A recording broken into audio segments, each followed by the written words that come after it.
Hello everybody, looking at additional space to your home? Look up. I'm Joe at Chavis Building Renovation Services. We're here standing in our model home that we're currently building out in Holland, Ohio. And we designed this home with trusses. There's two ways you can do a roof. You can either just do it trusses or rafters. The trusses are built, engineer built, they're made at a factory, they're dropped. They're usually with a crane, they could drop them in one day and the roof gets up pretty quickly. That's how this house was built. The negative part about trusses is there's a bunch of wood that goes in there, and inside there is all webbing, 2x4 webbing, that you can't necessarily have accessible space there to add additional space, living space. So how do you turn this, which is nothing but a web of wood, into a living space that we did halfway through the build of this house? You may or may not be able to see up there, but we actually have, we have actually framed out and built additional room up there now, and we have OSB surrounding it for two reasons. One, it helps stop thermal breaking. Two, it also helps keep the room quiet once the house is completed. It'll keep that room quieter and not allow the noise to travel as easy. But how did we get that there? That was not designed when we originally built the house. It was added after we got through with the framing, going, you know what, we had a lot of space up there. Let's take advantage of the view that we have there from the lake, because we're currently on a private lake. Let's take advantage of that space and then put a window up there. So how do we do that? Two things. One, you get the right contractor that has the experience of doing this.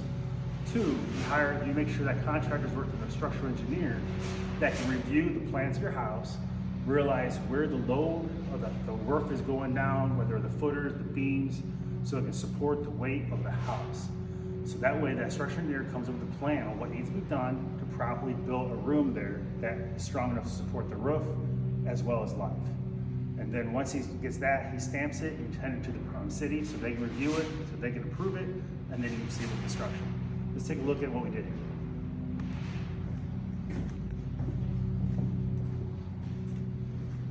We'll start with the bottom and then we'll work our way up from in the room.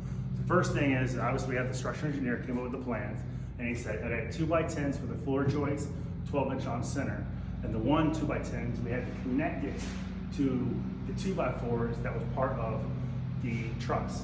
So we ran the 2x10 alongside the bottom part of the 2x4, the truss, then we nailed it in there.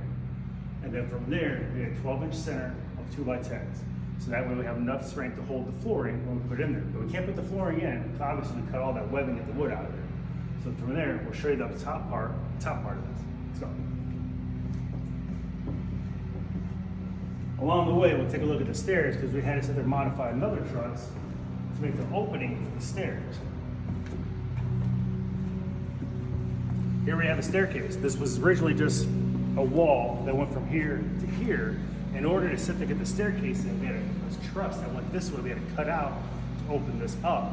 But we still had to make sure we support the roof line and how we do that. Well, the structural engineer had us take the truss that was over here, double it up, add extra OSB board to where all the connection is, and there's a certain amount of numbers of nails that had to go into sections of those boards to make sure it's properly strong enough to hold it.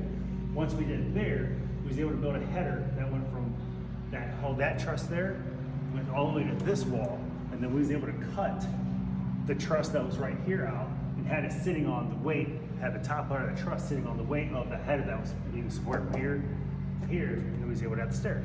Let's go check it out.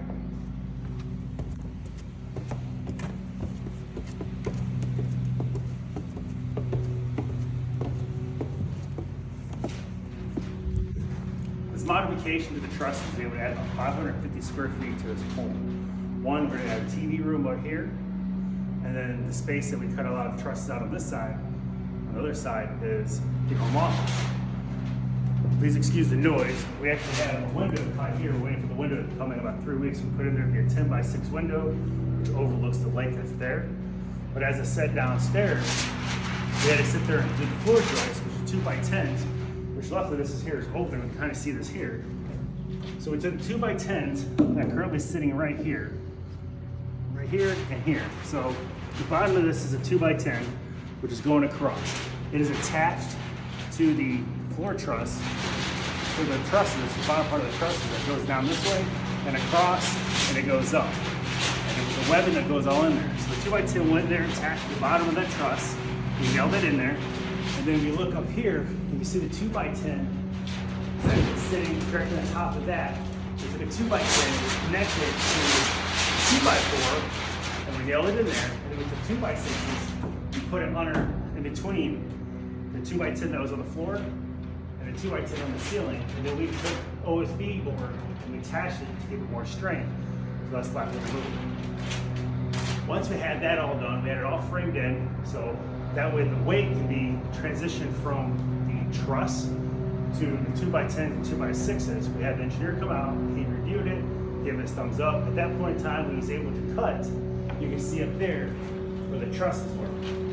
These were all, you see these little pieces of right there, these were all 2x4s that was coming down, making a web. So once this was all framed, and we knew everything was supported on the foundation wall, as well as this wall, so this weight now sits on this wall, which below this is the wall downstairs in the bathroom. And below that bathroom wall is a metal beam in the basement. And that metal beam is being supported by a metal post that you see in your basement that goes underneath the basement floor on a concrete pad. So all of this weight now was originally going on the exterior of the house, is now being carried between both the exterior of the house as well as this metal beam that's in the house. So you have everything properly structurally supported with weight. So this can be now used as a living space for additional home office. This can be a bedroom, a TV room. The great thing about it, this can be done pretty much any attic spaces, but it's important you have the right contractor and you use a structural engineer, because not all trusses are the same. So you have to have a structural engineer that can review it, tell you exactly what you need to do to support that, so you can cut that out, so you can make a living space. If you're looking to add some space to your home and you have trusses, let's look up, give us a call. Chavis Building Renovation Services. We're here to explore it now.